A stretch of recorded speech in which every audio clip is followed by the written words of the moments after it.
Hello, everyone. It is Lesley Timbol from Mental Iron.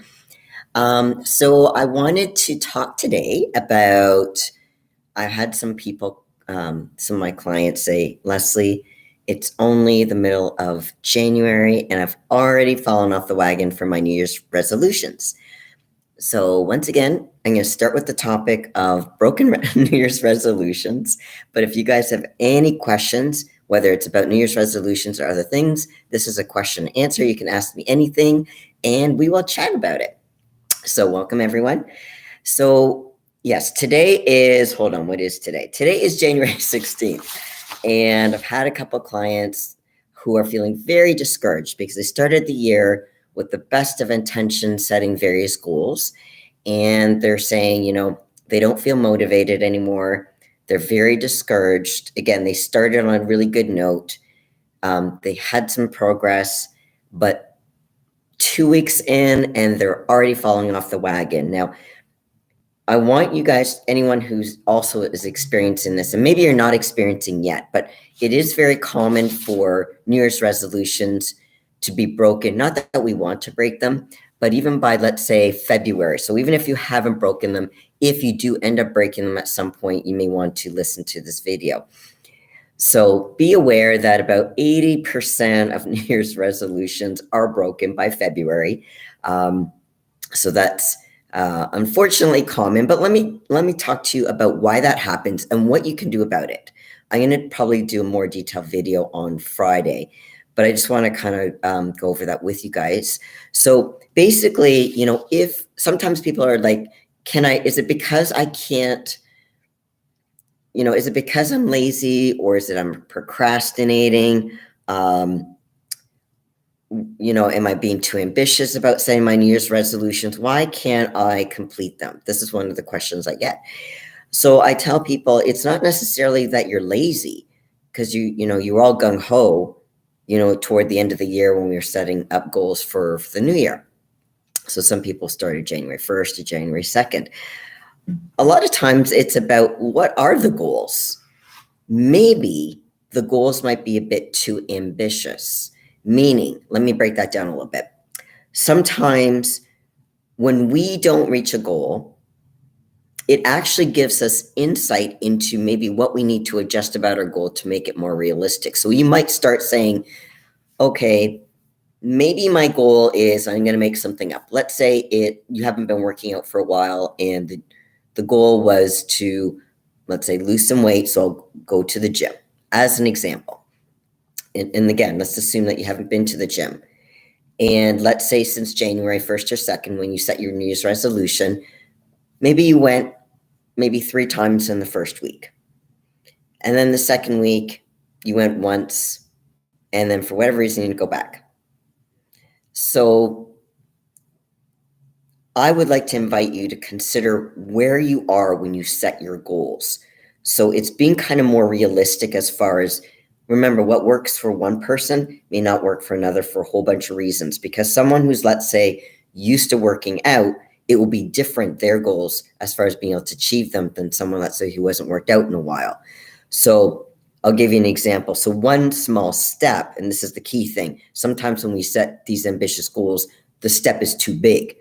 So if we're able to make these small steps, now you might say, Lesley, this is too small, is to saying, well, I would rather you make small steps and you're at least going in a direction that's positive, because when we achieve our steps, we get more encouragement saying, oh, okay, I was able to achieve that.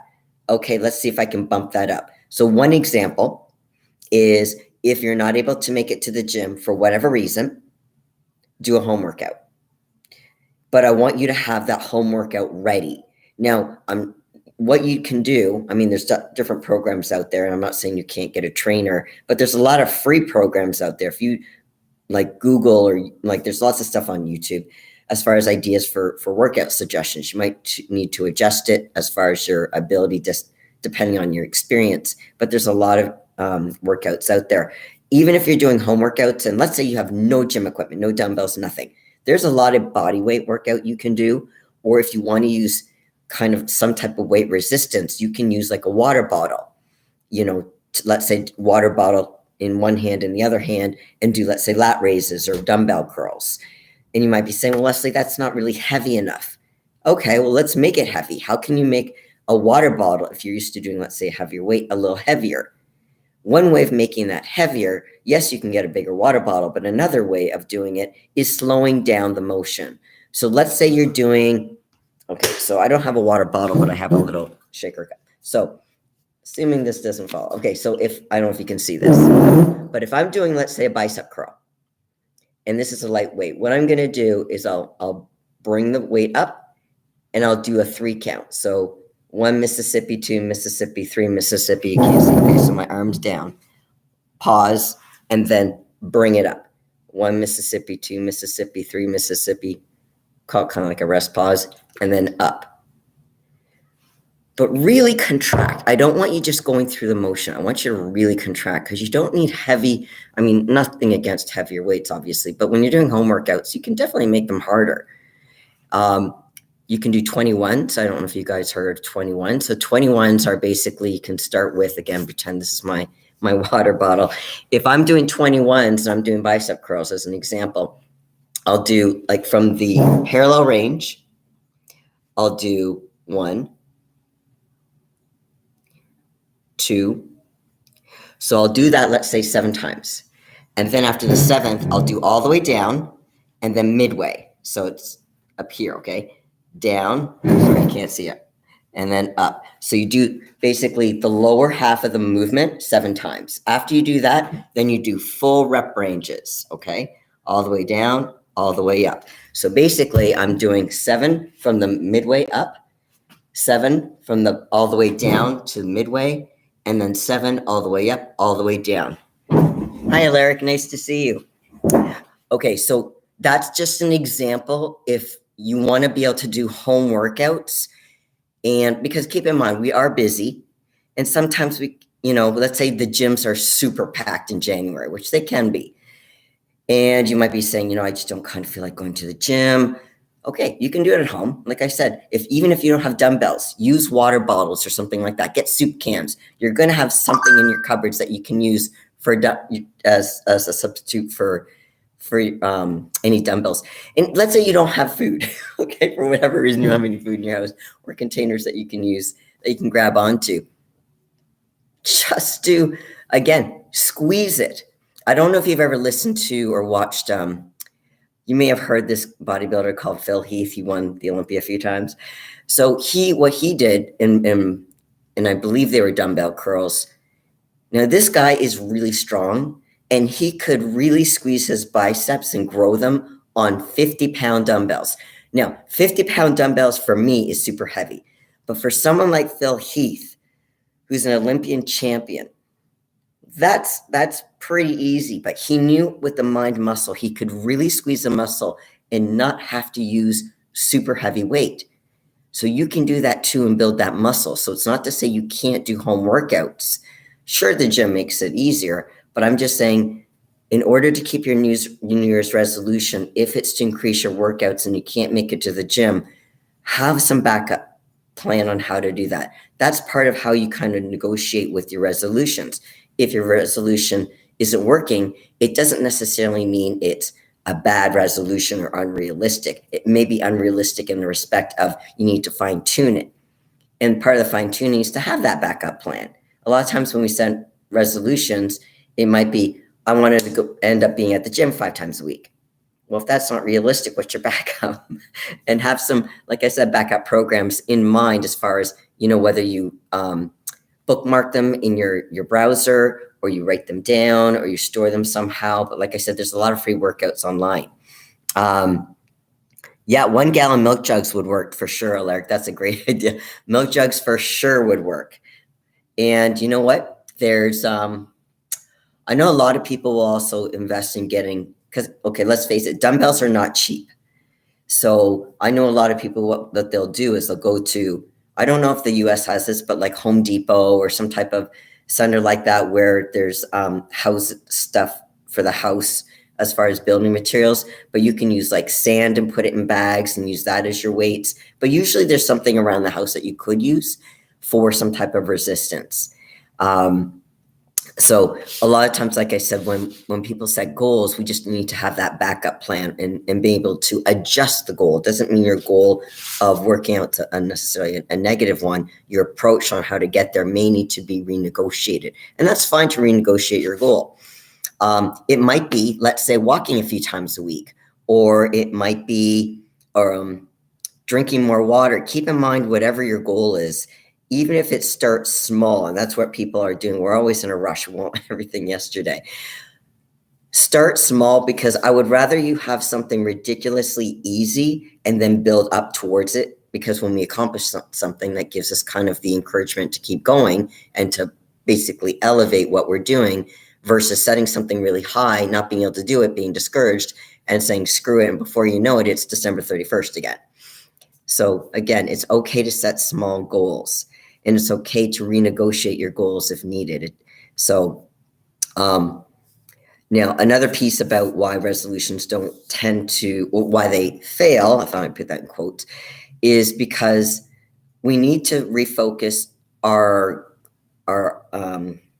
goals on behaviors, not outcomes. So yes, the outcome will be, let's say, to lose weight. I'm just picking on that as an example.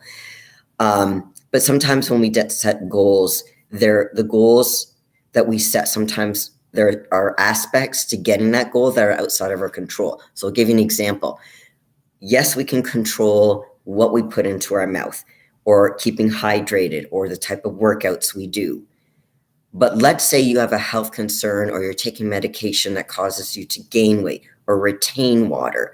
So sometimes there are things outside of our control, and we need to be cognizant of that and keep, as far as managing our expectations, if it's realistic or not. Now, I'm not saying if you have medication that makes you retain water, you shouldn't work out. That's not what I'm saying. I'm saying that needs to be taken into consideration, when what I'd rather you do is really focus on the behavior of having some more consistency, not perfection, but consistency on better eating habits and some type of workout regimen. Okay. And keep in mind, when I say the exercise or losing weight, part of losing weight is also keeping hydrated. It's also, let's say, trying to get on a good sleep schedule, because sleeping is really important for recovery, guys. You don't build muscles in the gym. You basically tear your muscles in the gym and repair when you sleep. So sleep is really, really crucial. Let's see, eating more fruits and vegetables. I know that sounds really easy, but again, these small steps can make a big difference. I also want you to consider the idea of failure. That F word, and there's other F words, of course, but that word, we can really, that has such a devastating effect on us, because we actually align the failure of we failed, not just our goals failed, that we failed. And then how does that affect our mindset? It's like we become very discouraged. We can give up on our goals, which I understand that logically, but that's not helpful. I would rather you see that, failure is not a black and white thing. There's different degrees of it. And if anything, it's to saying a failure, in my definition, what failure means is not trying and not learning the lesson. If you've learned a lesson despite making certain mistakes, that's a lesson learned, and it's no longer a mistake, because you learned from it.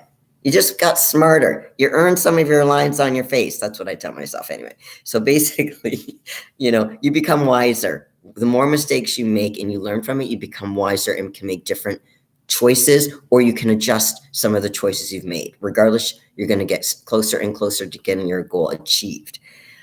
And sometimes we have to be patient. Now, if patience was a muscle, I have to say that's not my biggest. That's probably one of my weakest muscles, because sometimes I want things quicker than I can get them, as far as, let's say, muscle in certain areas, or losing fat, or whatever it might be. So we have to kind of learn how to be not too hard on ourselves, to saying, you know what, it's only for people who have not been able to achieve their New Year's resolutions or have fallen off, to saying, okay, we're only 2 weeks in. We still got another 2 weeks to kind of say, okay, can we get back on track and be on a good trajectory for the month of February? And then even plan a little reward for yourself in February for making it through. Because like I said, the first 4 weeks are the toughest. I'm not saying it's not tough the other months of the year. It's the toughest the first 4 weeks of every, so basically the month of January every year for keeping a New Year's resolution. So just saying, you know what? You can dwell on and kick yourself in the ass for the rest of your life, or you can say, what did I learn from this? And now strategically, what can I put in place to alter my goal? Like I said, renegotiate it to make smaller goals more achievable so I can move in a more positive direction. Okay. It can be also helpful to write your resolution down, by the way, guys, because it makes it more real. If you actually tell someone your resolution, you become more accountable. It's like for people, whether you're bodybuilders who are just starting out, who are interested in competing or have competed before, and you're looking at a show. It's one thing to say, I'm thinking about doing this show. It's another to say, okay, I'm going to write this in my calendar. I'm going to do such and such a show, or I'm going to tell certain people at the gym. I'm not saying you have to broadcast it to the world, but you can tell some people at the gym, hey, I'm planning on doing this show. Then you have a little bit more accountability, because when you say it out loud, it becomes more real. When it becomes more real, we have to learn how to be more accountable to ourselves. So another thing I wanted to let you guys know, and again, I'm going to do a little bit more detailed video on this, and I'll release it on Friday. I haven't done the video yet. Set 30-day goals. Instead of a goal that you need, like a huge goal, I call it the 365-day goal that you need to achieve by the end of the year. And again, I'm not against you having big goals, but in order to have a sense of accomplishment and encouragement, set mini goals. So it might be certain mini goals to get to the big goal. But you see, within 30 days or even 1 week, you might be saying, okay, wait, what is today? Today's Monday. So between Monday and Saturday, you might have a goal is between now and then, what's one goal that you're going to try to achieve? When you have a shorter time frame, it doesn't seem as overwhelming. If it's 365 days, that's a lot of pressure and a lot of things that life can throw you curveballs, and it can really mess up your trajectory, get you discouraged because you're off focus. And then you can go down what I call the rabbit hole. You feel bad about yourself. And then, like I said, before you know, it's December 31st and you haven't reached any of your resolutions. So, setting realistic timelines, I think, would be really important, and being realistic as far as having maybe shorter timelines as well. Okay, so I noticed there's some stuff in the chat. So I'm just going to go back into the chat. Alaric, I finally obtained some barbells and dumbbells. Oh, good. You got a bench press set. And it's great. But back in the day, I used to take kitty litter containers. Hey, I never thought of that. That's a great idea, Alaric. Filling up the kitty litter containers and use them as dumbbells. That is a great idea. Okay. Do you know what I did? I think one of the things I did, it wasn't kitty litter, because I think I took a broomstick and I taped buckets. So the buckets that I would do to like mop the floor, I would tape them on each side of a mop. And then I wouldn't fill it with water, but I put like bricks in it, and that would be my weight, so that I would do squats. So yes, that's what I would do. That would be my makeshift home way of how I would do some squats with a barbell on my back. There's a broomstick and 2 buckets. But yeah, you got to be innovative. I like the kitty litter idea. I think that's awesome. But it is definitely easier with weights for sure. So you've got the bench press. Now, when did you get it? Was it in January, or how long have you had it, Alaric, the bench press set and the barbells and dumbbells? Seems like at least when I set goals like New Year's resolution problems occur immediately. Lesley, the connection freezing or like glitching. Okay, better now. Oh, okay. It's on and off, eh? Okay, I'm sorry, I didn't know that. I'm not sure what's going on. Alaric, I'm not very tech savvy, so I don't know if it's my end. If it is, I apologize, guys. So let's go into Jimmy the Bull's famous line, everything is a grind. Yes. Now, Jimmy, you're not like Jimmy, okay, Alaric? But I appreciate your sentiment about, when you put all this effort in and, for whatever reason, problems occur. So maybe I can help you out. Larry, what's a goal? Okay, you've had that bench that's several months. Okay, cool. Give me one of your goals, if you're okay with this, Alaric. Give me one of your goals that you set for maybe January that where there was a problem that interfered with you being able to work on that goal, and then we can work on it. Okay. Oh, actually, I have always relieved myself, Tim, because I put up with the same shenanigans on the base. Are you a truck driver, Alaric? Also, I don't know if you saw one of the most recent episodes of RX, but he got a job where he actually drives new trucks. Believe it or not, they actually work. I think it's just that the hours are really early, but there's no blown tires. The brakes work. Like it's actually a functioning vehicle, which is new for Jimmy. But yeah, give me an idea. Okay, he's more handsome as strawberry. Beauty is in the eye of the beholder. But when it comes down to it, it's about, character, really. And, the fact that you're on here and this isn't your first time on here, and then you're making efforts, kudos to you, Alaric, honestly. So yeah, let me know. So here's the thing. New Year's resolutions is discouraging, especially when you go off track. Like I said, if they're going off track, it usually means that something needs to be fine-tuned.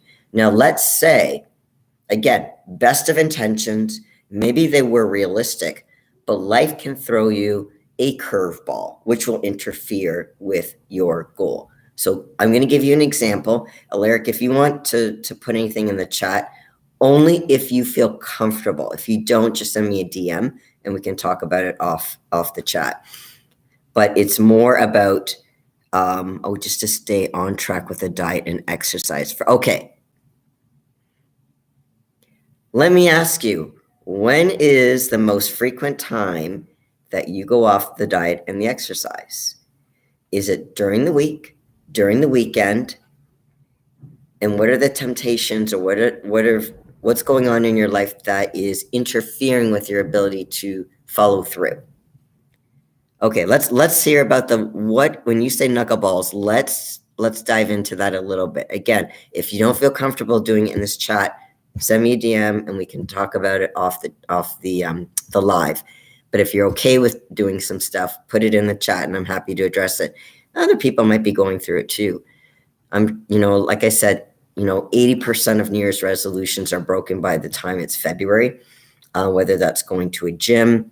And it's not just weight. There can be other things that happen. So keep in mind, let's say as an example, January and February tend to be my busier times of actually December.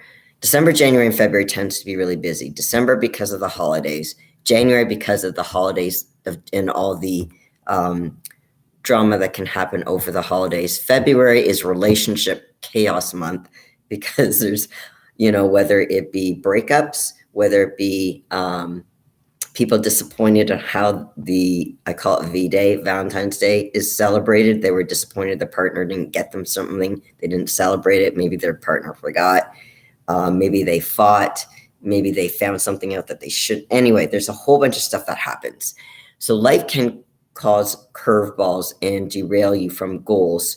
So it may not be that you're not staying on track, but life can distract you or take you down a little rabbit hole. And then sometimes when we're distracted with certain kind of personal stresses, we don't have the motivation or as much motivation to follow through on our commitment to, let's say, go to the gym or diet, as an example.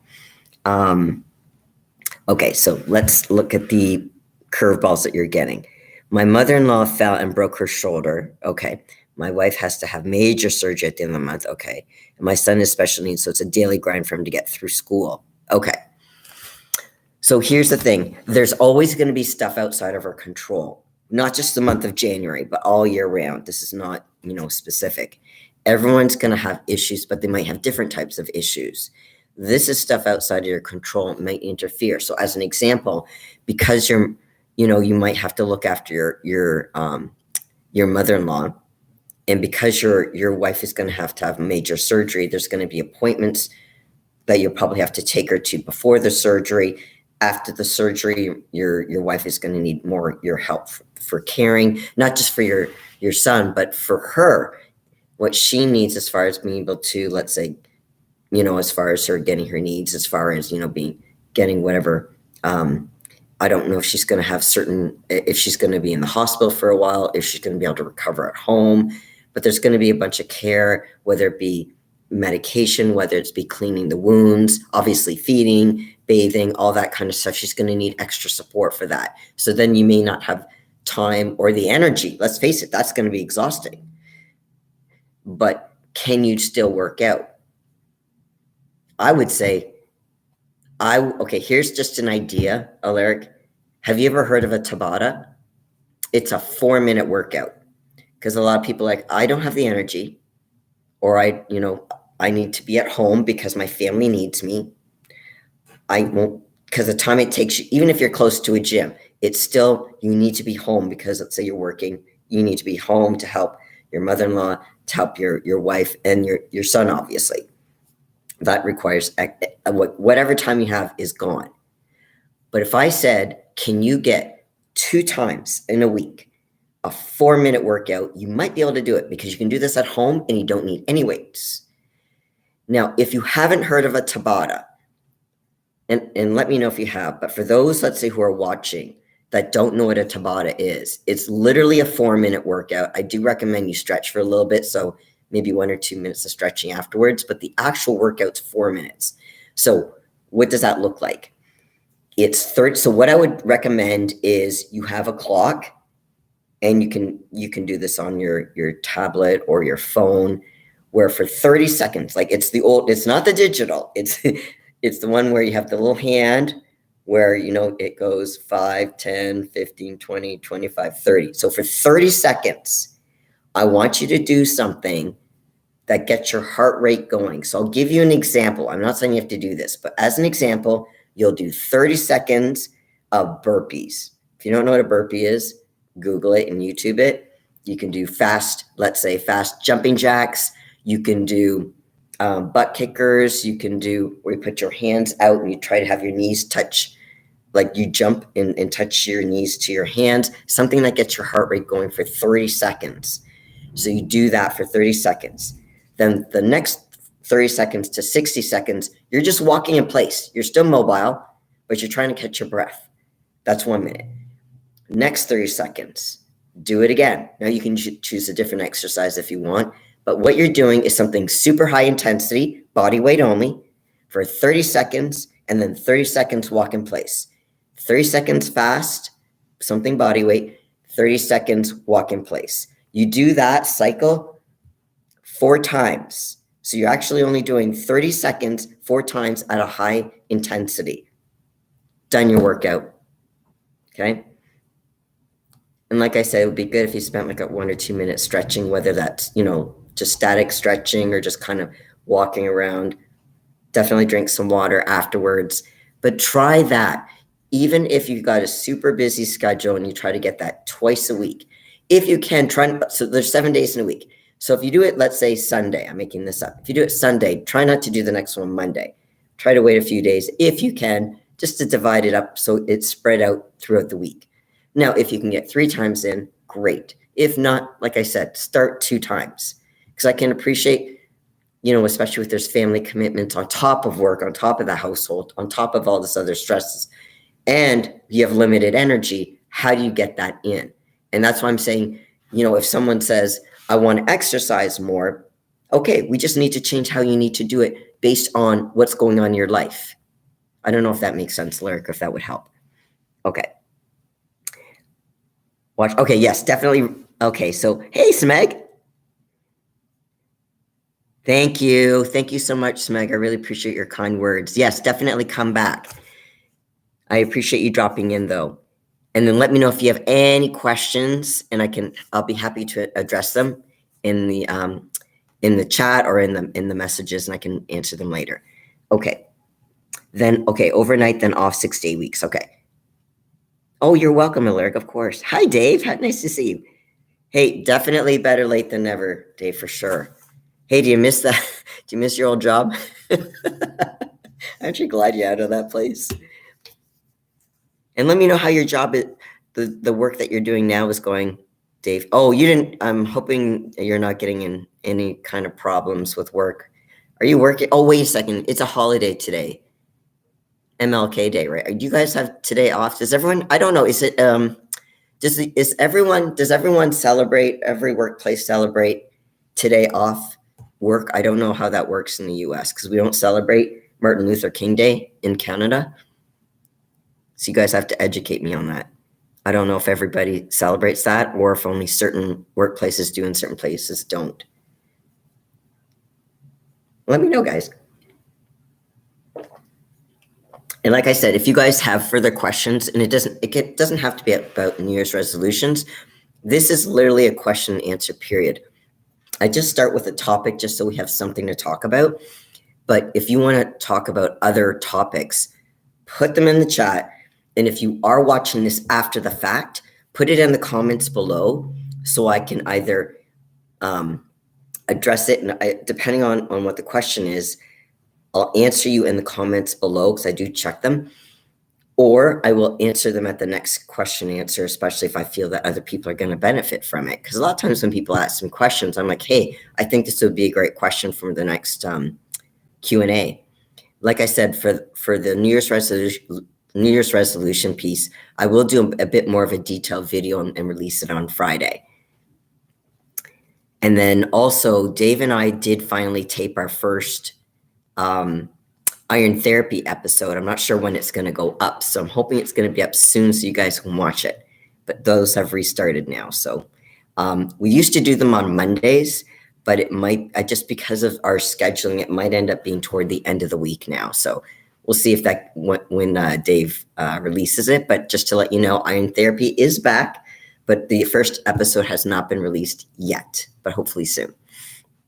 Okay, so let's see. Not missing that, Dave. Alaric, thank you for sharing my channel. I really appreciate that. Like I said, the more people can access this, the more people can maybe be helped.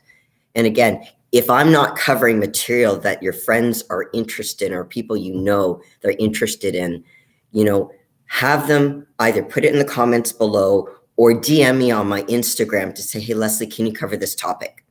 Cool. I'll do a video on it, and or depending on what it is, I might even suggest it to Dave Palumbo, and we can do it on Iron Therapy. I'll do it on the live Q&A. So the idea is we're trying to bring content out that makes sense for you or that you're interested in or could benefit from. So I'm here to help. That's the bottom line. So I'm glad you're getting the information out there, because the more people I can help, the better. So I appreciate you're being my helper, Alaric. Thank you. I appreciate it. Okay, Dave, yes. Hell no, not missing that place at all. Still taking time off, but looking to start back working soon. That's awesome. I didn't think you missed it. I was glad that you left, and glad you're taking the time off, because sometimes when we've been working, we need a little bit of a mental break. It's almost like, I call it the Control-Delete. It's a reset. Do you guys remember that? I don't know if that's still done. I do it on still my computer because it crashes, but Control-Delete, it's a reset. We all need a reboot sometimes. And having a little bit of break, and then when you can go back into it, then we're in a better space. So what are you doing with your time, Dave? Now that you're taking this break? Alaric, I started a new job. Oh, you started a new job, Alaric. Okay, I don't work in the factory anymore. Okay, different. Now, Alaric, tell me, is it a better factory as far as work environment? Is it closer or further to your where you live? Give me some, again, only details that you feel okay sharing. Dave, okay, MLK is a federal holiday, but not everyone gets it off. Okay, so Dave, let me ask you this. If not everyone gets it off, I don't know how this works, so you have to, again, educate me. So if I work, now I don't have a U.S. job, but if I was a U.S. citizen and I had a job, and I was working for a company that, let's say, doesn't celebrate that holiday or doesn't acknowledge that holiday, if I work today, does that mean I get time and a half? Or because it's a holiday and I need to work it, or I just get paid regular? I'm just curious. I wasn't sure how that works. Alaric, been about 3 months, give or take. Okay. Okay, 3 months. I remember I need a reboot daily.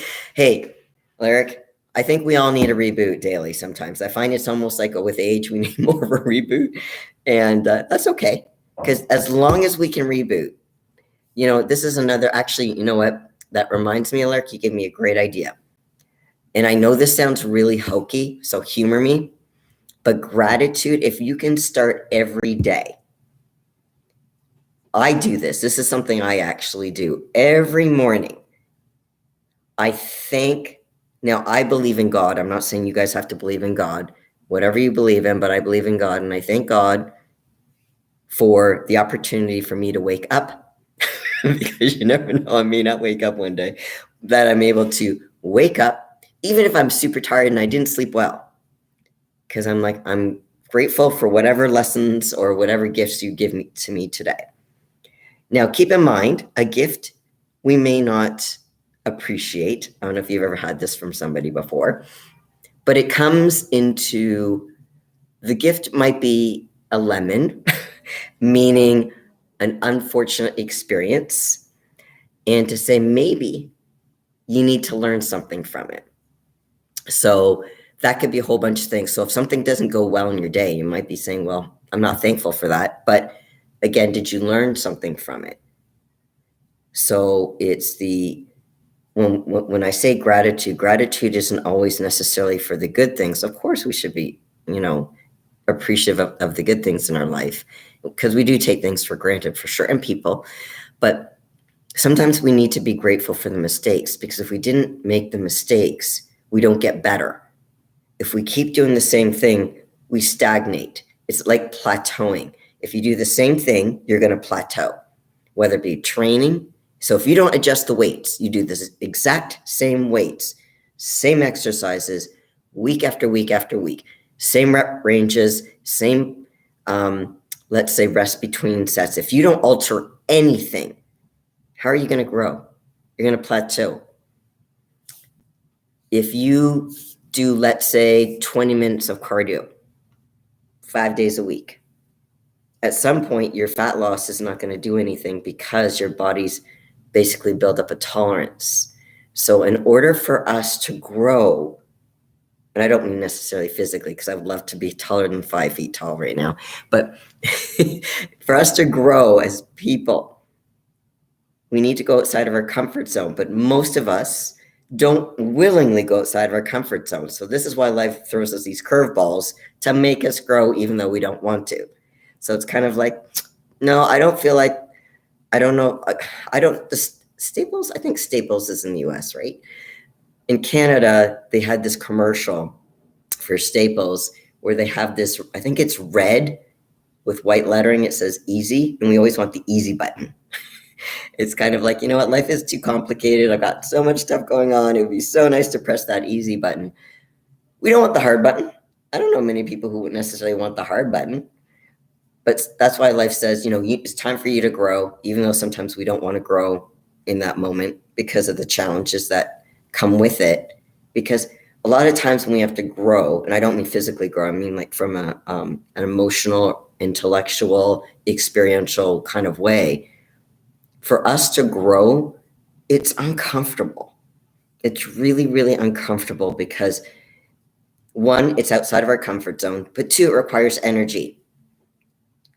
And I'm not calling you guys old, but I'm just saying as you get older, it's not unusual to have a little less energy.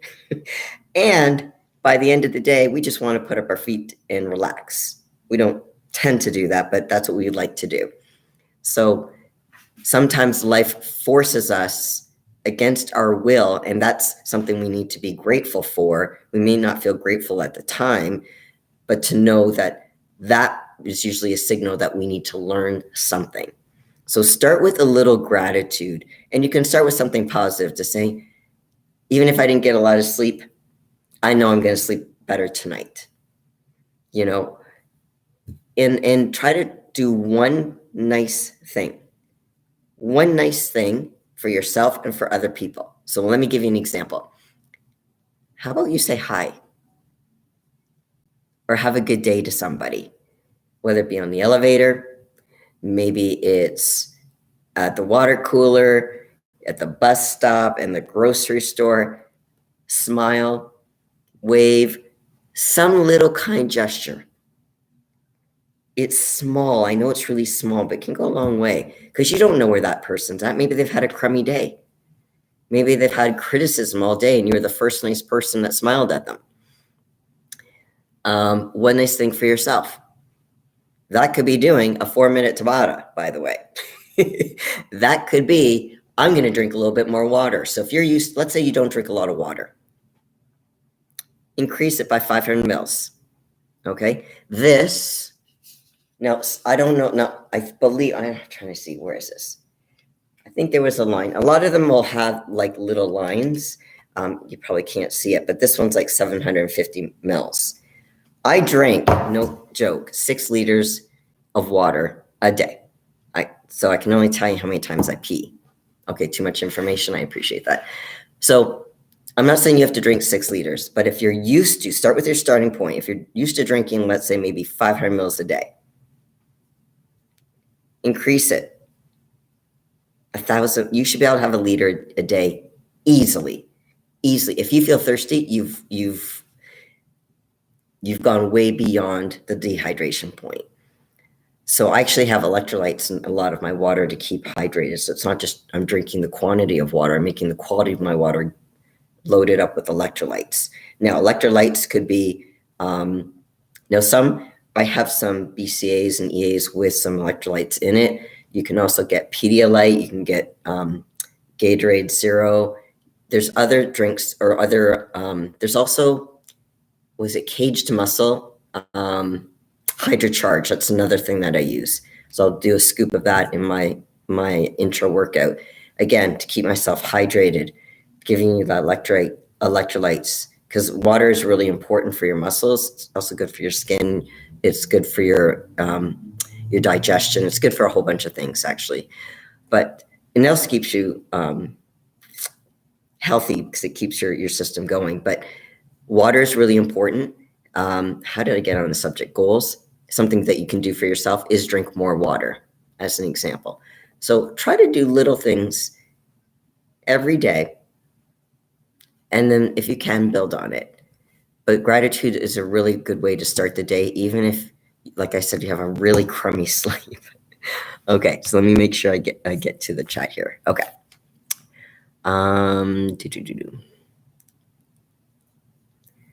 Some places offer time and a half and others do not. Okay, so Dave, I guess it just depends on where you work. Okay.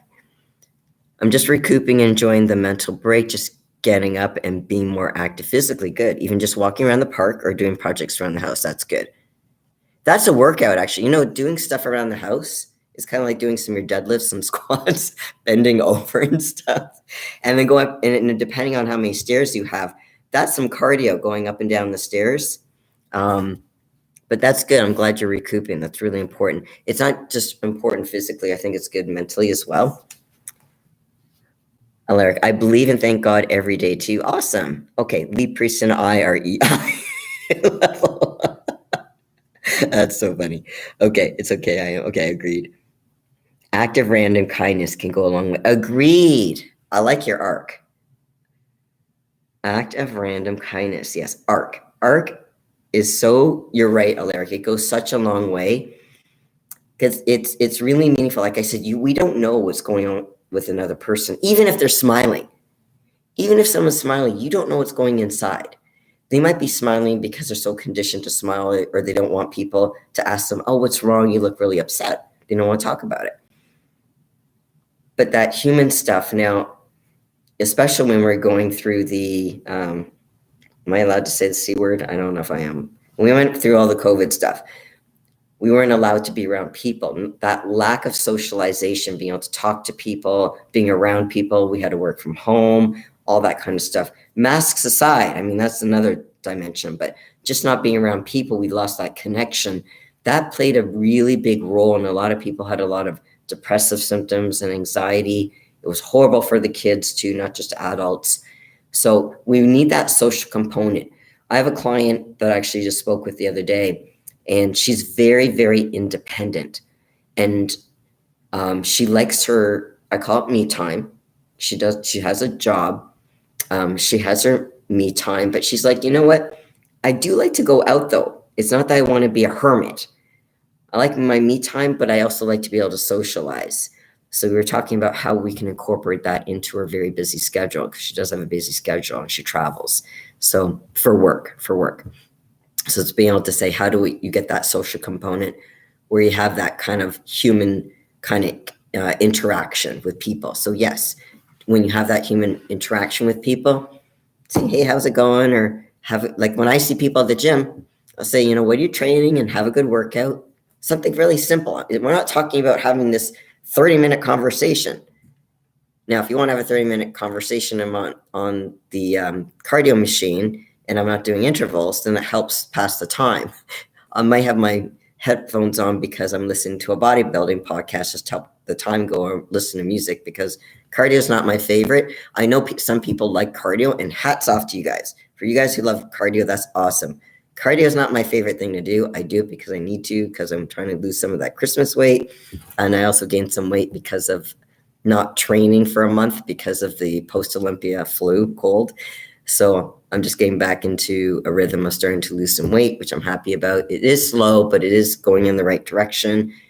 So I'm doing I am able to be at the gym on a regular basis. My strength is almost where it was before the Olympia. So that's great.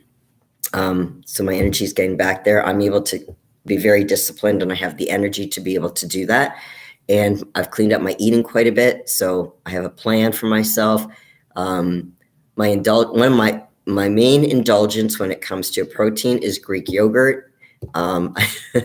So that's not something I normally eat. I love Greek yogurt, and what I do is I make it into a parfait. So what do I mean by that? So a parfait for me, one of my meals, I think it's like my 9:30 meal, is I'll have some Greek yogurt. It's non-fat, the plain. It's not the vanilla, because the vanilla has extra sugar. I like the taste of it, but it's just, I'm trying to keep low fat right now. So I have Greek yogurt. Then I'll do some blueberries, and what else? And do you know what I mean by grape nuts cereal? That's my granola. And I just kind of mix that together, and that's my parfait. So I'll have that. So that, again, that's not something I would normally eat, but that's kind of like it's a healthier kind of cheat, so to speak. So I allow myself that every day. Other than that, I am eating eggs, egg whites. I'm having chicken. I'll have some form of fish, whether it be tilapia, cod, shrimp, whatever's basically on sale. I have rice. I have a lot of mixed. I'll do mixed. What else am I having? Like a spring mix. And I'll do a non-fat Italian dressing. Normally, again, when I'm in prep, I don't do any kind of dressing. If anything, what I'll do is apple cider vinegar and Himalayan sea salt. That's my dressing. So again, I'm not doing a show this year, so I'm giving myself a little bit more of allowance to do some other things. My brother is coming from out of town to visit me on Friday, so we're going out for dinner. So that will be a legit full cheat meal. And yes, I'm going to give myself a dessert. So I want to be very disciplined so I can reward myself with that cheat meal, which I'm really looking forward to. So that will be fun. But then I'll get back on track. And that's the thing. It's about having a plan, enjoying life, but having some type of schedule and regimen. But for me, I need to plan what I'm going to do so I can prep my food accordingly. Now, some people are in a position where they can prep their food and then be able to eat it fresh. My schedule, I'm not able to do that. So what I'll do is I'll do a large quantity of rice. I have a rice cooker, and that will last me for the week, or almost the full week. When I do chicken, I'll cook a bunch of chicken. It'll last me maybe 4 or 5 days before I have to cook it again, or like another batch in the oven again. Same thing with my fish, whatever, again, I'll do it a bulk. Then I'll put, like, I have these large Tupperware containers, and literally all I do is I measure it, because I have a little food scale. I'll measure everything, and then microwave it, and then I eat. Now, if you can eat stuff fresh, that's ideal. But, just because of my schedule, I'm not able to do that. but if I have it handy, then I can stay on plan. So that's how I do it. But if you guys have suggestions on how you do it, or if you have questions, definitely put it in the chat. Okay, so let's see. Dave. Okay, yes, I did more cardio work cleaning house yesterday than I do at the gym, but I'm feeling it. Yes, over 50 problems. I hear you. When you're over 50, there's definitely different issues. And I don't know if you guys have experienced this. And Dave, let me know if you have too. I find that after 40, especially when I hit 45 and 50, I felt my joints more, the ligaments and the joints. So it's like I could build the muscle. I could actually, so it wasn't a problem. Not to say it was easy for me. I'm not one of those fast responders when it comes to working out and building muscle. But when I do build muscle, it's like my ligaments and my joints can't catch up.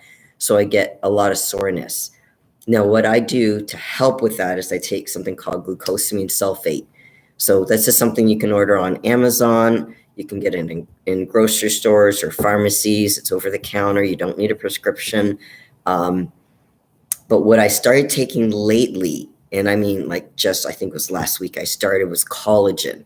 So now, because I'm only starting to go heavier, because again, I was recovering from the post-Olympia flu, I'm only starting to get my strength and be able to do heavier. So I'll keep you updated on how the collagen goes, but that's supposed to be helpful too. So, and if you guys have suggestions on what works for your joints, by all means, let me know. I'm certainly open to it, or we can talk about it.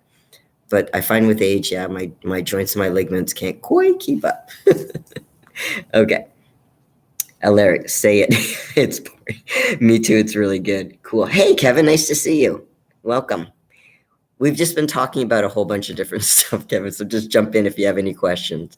Could you please explain thoroughly off-season for bodybuilders? Okay, sure. Now, there's different approaches to off-season. Off-season means you're eating a diet. You're still working out, but you're eating a diet that allows you more carbs, as an example, and potentially some more fats, so you can put on more muscle. Now, depending on the approach and depending on what category you're in, if you're in, let's say, open bodybuilding, now some guys will put on, let's say, and I'm not saying all, let's say 50 pounds from their stage weight, because with the extra calories, they can actually put on more muscle because they can push more weight because they have more energy, and use those carbs to help build up those, to have the energy to build that lean muscle tissue. However, if you are in, let's say, physique, you're going to blow out your lines if you do 50 pounds over. I think, regardless of what category you're in, you should do a lean bulk. Now, the lean bulk, it depends on your category and your body. Some people have a faster metabolism than others. So there's not a one size fits all as far as approach. But what I mean by lean bulk, meaning, yes, put in more carbs and maybe some more fats, but be careful and watch your body that you can still have a little bit of abs, but still have the energy. So you're not going to be in contest prep where your carbs are low. So off season, again, you're training. In fact, usually you can actually train with heavier weights than when you're in prep, because when you're in prep and you have lower carbs, you don't have the energy to be able to push weights as much as you can when it comes to your off season. Now, if you have some people will take a full year off to be able to really build that lean muscle tissue, so that when it comes to the following year and they start dieting down, you're going to see more muscle mass. Because if you only have a short period of time, you don't build as much muscle. Again, this is assuming you're not a hyper responder when it comes to building muscle tissue.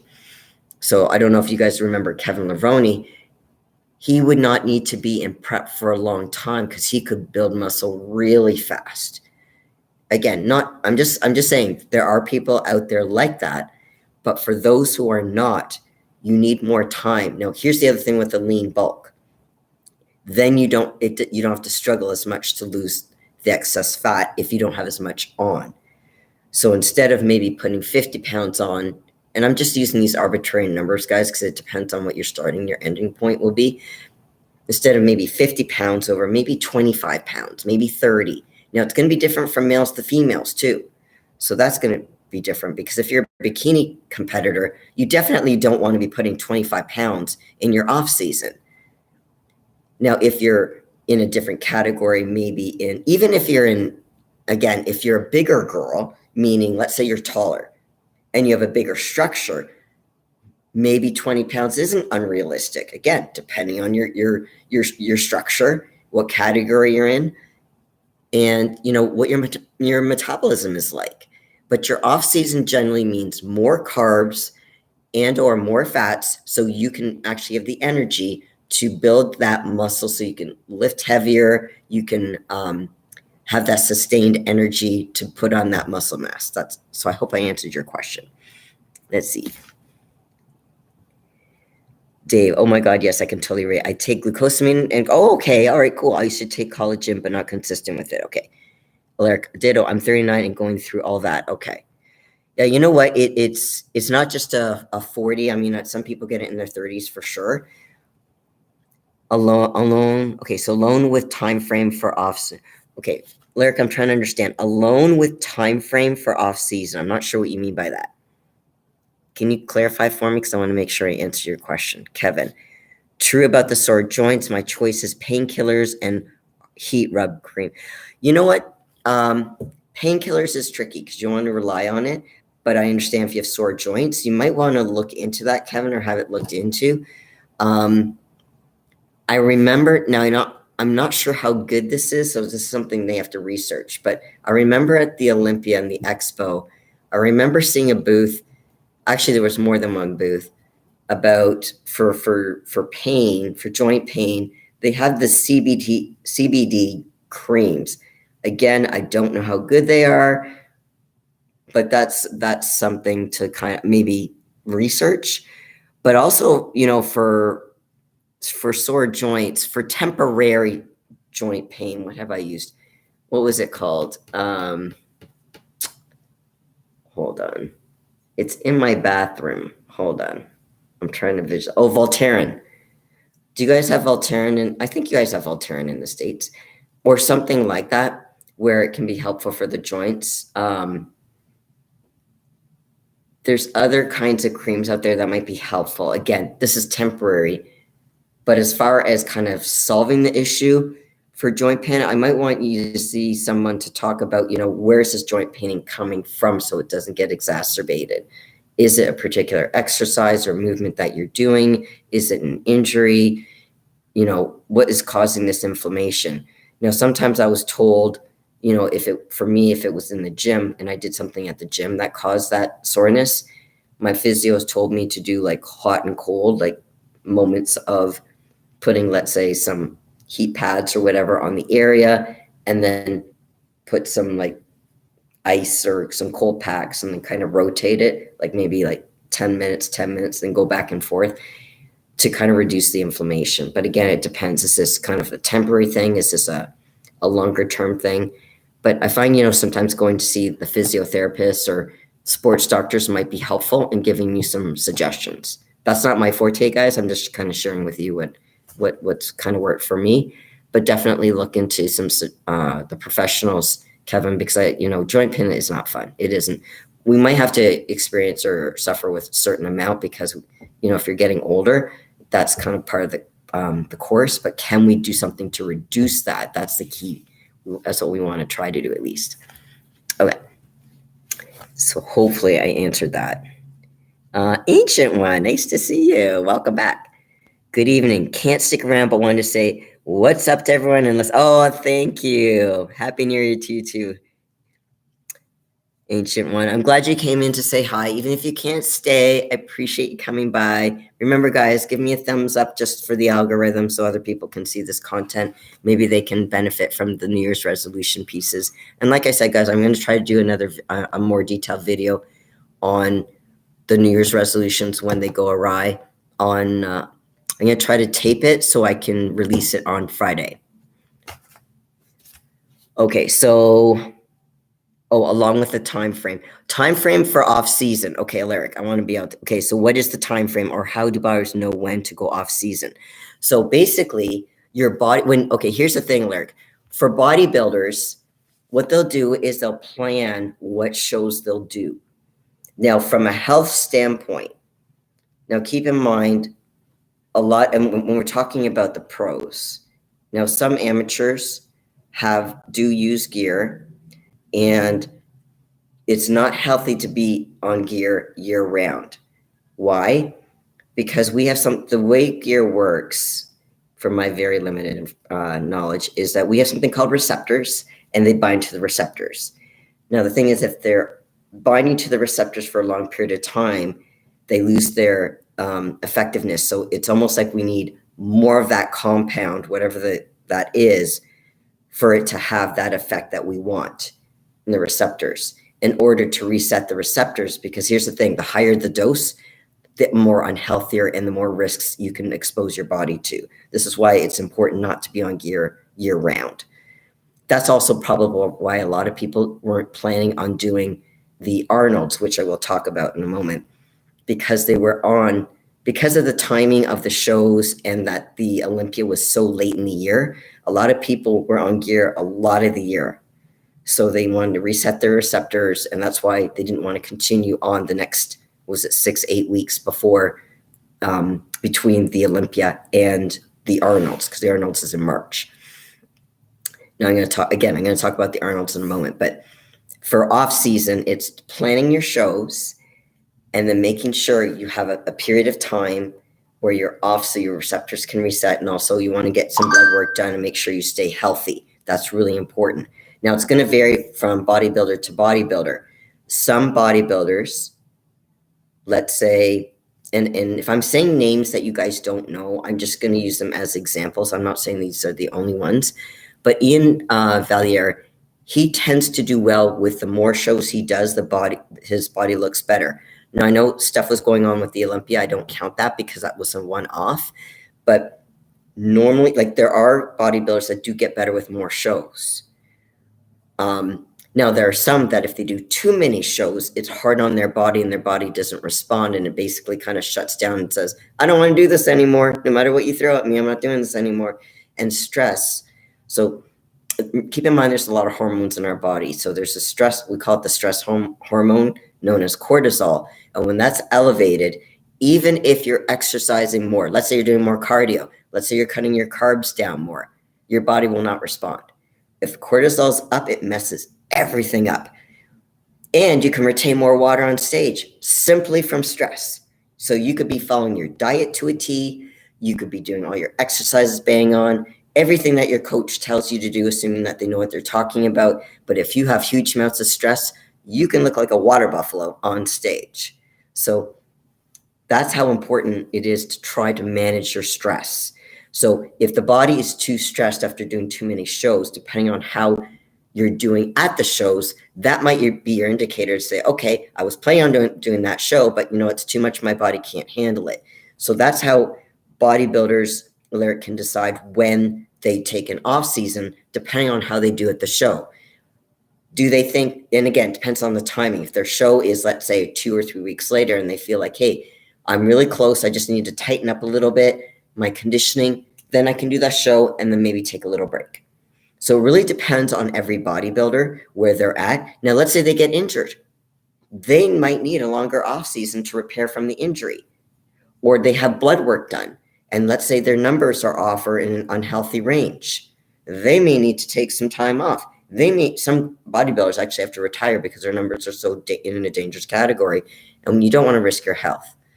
You're always taking a risk when you take any type of gear, but there's certain ranges. And if you're outside of that range or an unhealthy range, and this is where when you get blood work done, you want detailed blood work, and you don't want to see a family doctor because they will blow a gasket, I call it.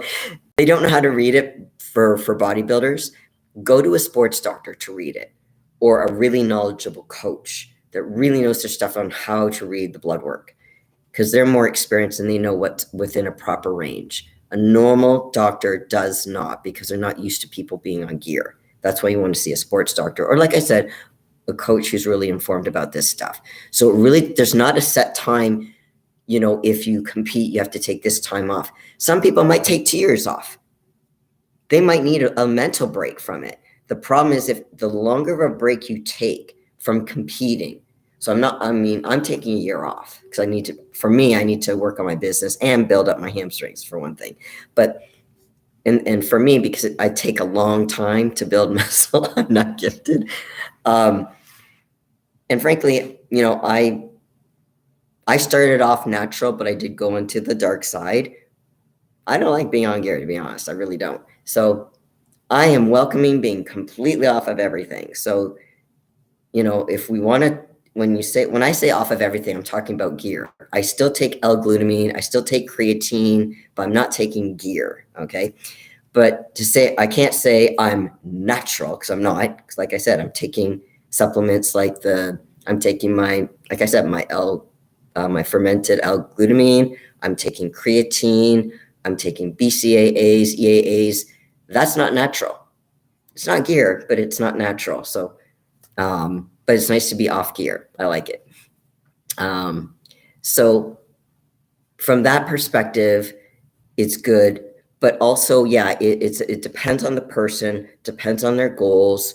But the longer you're away, so for people who are, let's say, 2, 3, 4, 5 years out of it, it's hard to get back into that mindset because it's so disciplined. Now, it doesn't mean you can't do it. It's just harder sometimes to get back into it if you've been out of it for a while. Think of it like, an example is, let's say you're on a good path when it comes to being on a good diet or exercise program, and you've got a good rhythm going.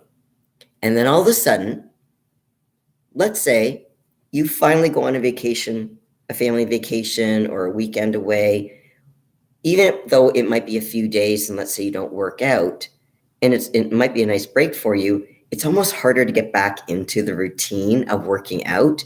I know I have clients that kind of went through that over the holidays. They took the holidays off, and now they're having a hard time getting back into their regular routine, because they used to be more regimented going to the gym. And now in January, they're having a hard time getting back into the swing of things. And with their diet, they're like, you know what? I was eating so much stuff, and I was eating food that I only have at Christmas time. I don't know if I told you my shortbread story, but I have this recipe for Score shortbread. Now, Score, I don't know if you guys have Score in the US, but Score is a chocolate bar that's a lot like a Heath bar. It's similar because it's thin, and it's got that, what is it, toffee or what it is in the middle? I forget what it's called. But anyway, I crumple those pieces of a whole bunch of those chocolate bars in with the shortbread. So that's my version of crack. I've never done crack, but that's my version of crack because there's so much sugar in it. And I get like a sugar buzz because there's so much sugar and I'm not used to it, but it tastes really good. And how did I get on the topic of food? I always get on the topic of food somehow. So actually, I lost my train of thing. If you guys can figure out where I was going, or maybe not where I was going, but what was I talking about? How did I get on the topic of shortbread? I don't even know. Oh, it's clients that were more disciplined before Christmas. They were eating some foods that got them off track. Now they're having a hard time being back on track. It's kind of like that. The longer you're away from competing, the harder it is to get back into it. Again, I'm not saying you can't do it. It's just harder to get back into that mindset when you've had too long of a break. So hopefully that helps clarify it. Okay, Alaric, I'm glad that makes sense. All right, so I just want to touch upon the upcoming, so we had the Olympia, as you guys know, and then now in March, we have the Arnolds. Now, I don't know if you guys have seen a lot of podcasts, but they've actually upped the prize money by $100,000. So now it's $300,000 for the open winner.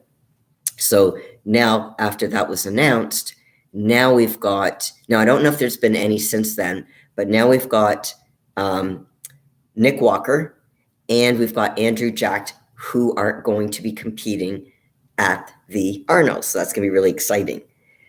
If they both bring their best, I'm really interested to see if the judges go more for size or shape, because ideally you want the size, the shape, the conditioning, like structure. It's a combination. and who brings the best combination to the stage.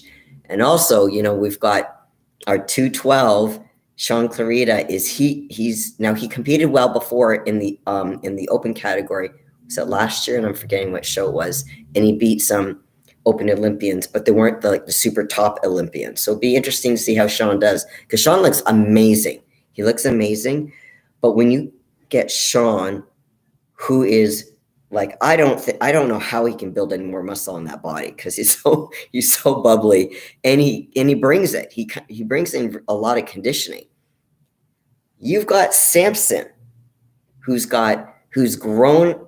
He's blown me away. His changes over the past year have been amazing, and he's got a nice V taper.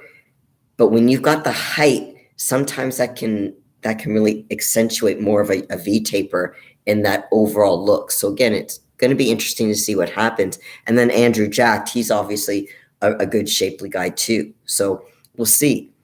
And then obviously, don't give up on William Bonac, because he's brought it from before.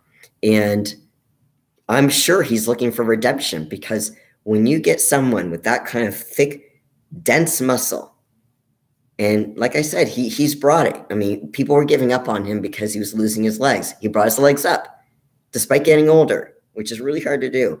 Wouldn't give up on Bonac. Now, don't know why Derek's not doing it, but who knows if he's still going to come? I don't know. Maybe he will. Now, Hadi, I can appreciate he may not do the show because of the visa issue, but it's $300,000. That, I'm just saying, that's a lot of money that you can invest in your training, and you still got time from March to the Olympia. This year is going to be the first week of October, so you could still do the show and still get an off-season build and do the Olympia. But I'm not an open bodybuilder. I'm just saying. So if you guys have thoughts, or let me know who you think is going to win the Arnolds. Do you guys have favorites? Are you pulling for anyone? It's going to be really interesting. I haven't seen a lot of progress pictures from the competitors, and I'm not just saying the open. I mean, look at the other categories as well. It's too bad that some of the other categories, like for women, let's say women's physique, isn't allowed to compete.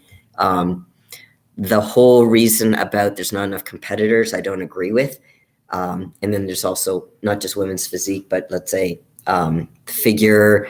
I think they're having bikini and wellness. I'm not 100%, but again,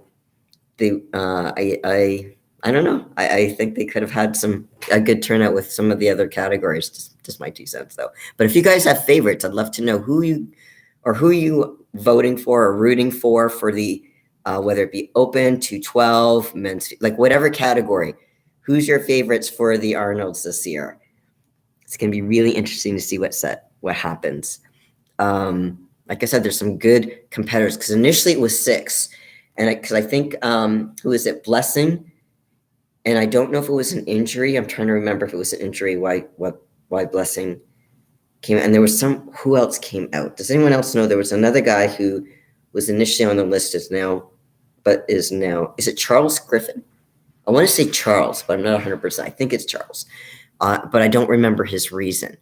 So those are the 2 guys who initially said they were going to do the Arnolds, and they're not. But again, they've got Nick Walker, who I have no doubt will bring it, and he always brings conditioning. And we also have Andrew Jacked. I think they just need to figure out the peaking process, and he'll be good to go. Now, he did have, I think it was bronchitis. I know there were some other things that were said, but I do know he was legitimately sick at the Olympia. And when you're sick, that does mess up your hormones for sure. It affects your training, affects your, the way your body is hydrated, what your body looks like. So that is a legit concern. So it'd be really interesting to see if they can perfect the peaking process. Not to say he can't build some muscle in certain areas, but remember, or I don't know if you guys know, but Andrew Jacked only started lifting for bodybuilding, I think only a year and a half ago. So he's brand new. Not to say he wasn't athletic, he was doing other things, but he he is like a baby in the sport, and he looks amazing. He's got an amazing structure. So, even if he doesn't win the Arnold this year, it's coming up. It's coming up. And then Samson, I'm super happy for, not just because he's Canadian, but because he's grown so much and he's got a great structure. He's bubbly. He also does I like people who put time into their posing routine, not just and I'm not trying to put people down. It's just I like people who put some effort and spend time practicing it, not just going from one side of the stage and then doing the like, come on and clap for me kind of thing, and then hitting a crab shot and doing the same thing on the other side. Have a little bit more originality. Have some like I said, pick a song and practice some movements, because that's what we like as fans, whether it's judged or not. Let's see. So I like Bonac. Yeah. Bonac, never underestimate. I know he's getting older, but never underestimate, because he's got a will of steel, that guy. So yeah, we'll see. I can't wait to see it. So now what I'm going to do, I'm just realizing the time. I need to eat, but if there's any kind of last minute questions, please put them in the chat so I can address them before we wrap up for today. Like I said, I'll be doing my next Q&A next Monday, same time, same bat channel. And then, like I said, hopefully Dave will release the first episode that we taped of Iron Therapy shortly. And like I said, I'm going to be working on sometime this week a video that I'll release on Friday morning of talking a little bit about the New Year's resolutions and what you can do about it. Okay. Anything. Okay, Kevin, Nick Walker will keep the title for Arnold. I was disappointed with Blessing not being in the show. I hope Blessing is just teasing. I think Nick and Blessing will be a great set of rivals. They're funny, watching their back and forth. And obviously, they're just acting. I know they're friends, but I think legitimately Blessing is out. That's my understanding. Again, I could be wrong, but my understanding is that Blessing, and I believe it's Charles Griffin, is out. Again, I'm not 100% of the reasons. And I think that's why there was that notice released. I believe I saw it on Instagram where they said, moving forward, if anyone commits to now I don't know if it's just the Arnolds or any show, but I think it was the Arnolds. If anyone commits to a show and they back out, there's going to be a penalty unless they can provide a doctor's note. So if there's a legitimate excuse, okay, but they don't want people just dropping out, because that's not fair to the promoter either. But yeah, it'll be interesting what, even I would love to see Nick Walker. How tall is Nick? Does anyone know? I'm trying to remember how tall he is. I don't think I don't know 100%, but I want to say like he's like maybe 5'10", but again, I'm totally guessing. But I'd love to see him beside Sean Clarita, because they're both compact guys. Now, I think Clarita has a little bit more of even though Nick has really worked on his stomach, and it's tighter and he's got more of a V taper. Overall, in comparison, I think he's blockier than Sean. Again, not to take away from Nick, because he's a powerhouse. He is a powerhouse. But for someone such a powerhouse who can bring in the conditioning and by the way, his posing's gotten better. And that makes such a difference. But like I said, we'll see what other shapely guys. Again, the conditioning makes a big difference. Peaking, we can see great pictures, and on their own on Instagram, I think they're all winners, to be honest. But when you see them beside each other, it's who looks best that day. And that's how they can only judge it that day. They don't judge it, oh, we know that person benches whatever or can squat this. That's not how you're judged. You're judged on your looks. So your looks isn't just how full your muscles are, because you can look flat. Again, that can be stress related, not carving up properly. And remember, what works for one show doesn't always work for another show. So it's a little bit of luck in there. That's why it's ideal if you can have your coach with you. in if you can. I know that's not always possible, but if you can, because they can make little adjustments as accordingly. And then obviously water, salt, all that stuff. But yeah, it's going to be interesting. The condition. So again, it's not just muscle mass; it's your structure, it's your shape, it's your conditioning, and it's not just muscle. If you have dense muscle, okay. So let me go back to the Olympia. Hottie has a lot of muscle. So does Derek. The main difference is Hottie has dense muscle, and his back is a little bit more fuller, and his chest is more fuller than Derek's. Doesn't mean Derek can't overpower Hottie next year. I know Derek's going to be working really hard to build on his chest and what he needs to, and this doesn't mean that they're enemies. This is just because he wants to win.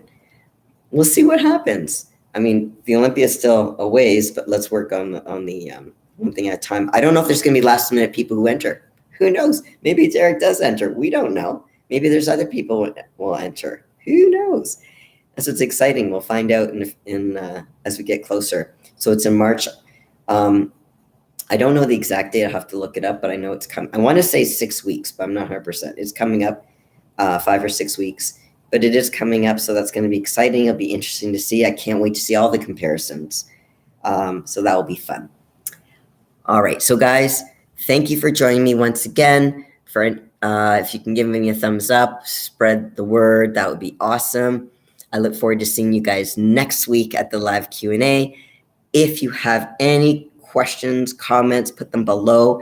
If you don't feel comfortable because other people might see your comments, then just send me a DM on Instagram. My Instagram handle is in the description below, but it's Lesley T_mental_iron. And then that way I won't mention your name. You can just say, if you have a suggestion for a future video or a question, we can go from there. Okay. So thank you, Kevin. I always appreciate your support. Your comments are always very welcome. It warms my heart. I really appreciate it. Thank you. So guys, have a great rest of your day. And once again, remember, keep your mental game on. Have a great day, guys. Bye for now.